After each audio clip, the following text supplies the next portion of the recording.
கஷ்டத்தில் சம்பாரிச்சது. உன் மனைவி பிள்ளைகளுக்கு போக அந்த 2 ரூபா இருக்கு பாருங்க, it is the greatest thing in your life.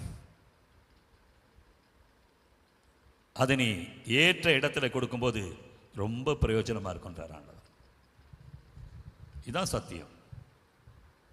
எப்படி வேணாலும் கொள்ளையடிச்சு கொண்டு வந்து இன்னைக்கு ஊழியக்காரன் கூட கொள்ளையடிச்சுங்கிறான்.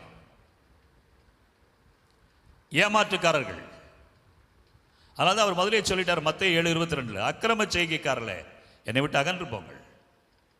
என் நாமத்தினால கொள்ளையடிச்சிங்க, என் நாமத்தில் பிசாசுகளை துரத்துனீங்க, அற்புதம் செய்தீங்க, அடையாளம் செய்தீங்க. அவர் போய் சொல்கிறாங்க ஆண்டவருக்கு முன்னால், நாங்கள் இதெல்லாம் செய்தோமே, யாரா நீங்கள், ஓவாரியோ, கெட் அவுட், வெளியே போ. அதனால தான் ஊழியம் செய்யும்போது கூட உண்மையும் உத்தமமாய் செய்ய வேண்டும். கொஞ்சத்தில் உண்மையாக இருந்தால் போதும். எனக்கு அதை வேணும் இதை வேணும், நான் அப்படி செய்திருவேன் இப்படி செய்திருவேன், இதை கொண்டாந்து நிறுத்திடுவேன் அதை கொண்டாந்து நிறுத்திடுவேன். ஒன்றையும் நீ கொண்டு வந்து அநியாயத்தில் நிறுத்த வேண்டாம். உனக்கு என்ன தேவை அவர் கொடுப்பார்.